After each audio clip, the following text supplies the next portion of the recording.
ലോക രക്തദാന ദിനമായി ആചരിക്കുന്നത് ജൂൺ 14.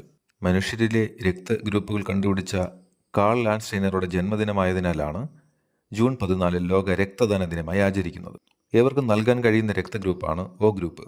ഏത് ഗ്രൂപ്പിൽ നിന്നും രക്തം സ്വീകരിക്കാൻ കഴിയുന്നത് AB പോസിറ്റീവാണ്. ശത്രുക്കളുടെ വ്യോമാക്രമണങ്ങളിൽ നിന്ന് സൈനിക സിവിലിയൻ കേന്ദ്രങ്ങളെ സംരക്ഷിക്കാൻ ലക്ഷ്യമിട്ടുള്ള ഇന്ത്യയുടെ തദ്ദേശീയ ബഹുതല പ്രതിരോധ സംവിധാനത്തിൻ്റെ പേര് മിഷൻ സുദർശൻ ചക്ര എന്നാണ്.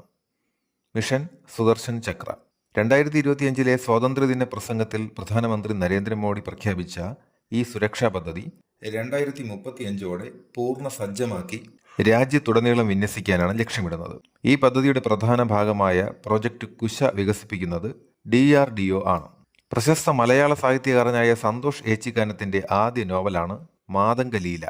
പാലക്കാടിന്റെ പശ്ചാത്തലത്തിൽ വൈദ്യുതി ഇല്ലാതിരുന്ന കാലത്തെ പ്രാദേശിക ഒടിവിദ്യ പ്രമേയമാക്കിയുള്ള നോവലാണ് മാതംഗലീല. മലയാളത്തിലെ ആദ്യത്തെ ലക്ഷണമൊത്ത നോവലാണ് O ചന്തുമേനോൻ രചിച്ച ഇന്ദുലേഖ. ഇന്ത്യയിലെ ലാൻഡ് പോർട്ട് പ്രവർത്തനങ്ങൾ ഡിജിറ്റൽ സംവിധാനത്തിന് കീഴിലാക്കാൻ land port authority of India അവതരിപ്പിച്ച പുതിയ സിസ്റ്റമാണ് വിനിമയി.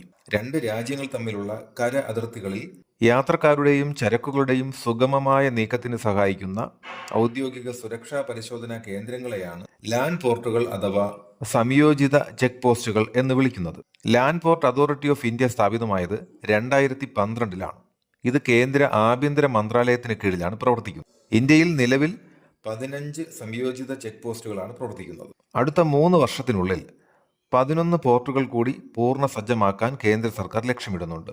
കസ്റ്റംസ്, ഇമിഗ്രേഷൻ, അതിർത്തി സുരക്ഷാ സേനകൾ, മറ്റ് സർക്കാർ വകുപ്പുകൾ എന്നിവയെ ഒരു സിംഗിൾ ഇലക്ട്രോണിക് വിൻഡോയ്ക്ക് കീഴിൽ കൊണ്ടുവരുന്ന പ്ലാറ്റ്ഫോമാണിത്.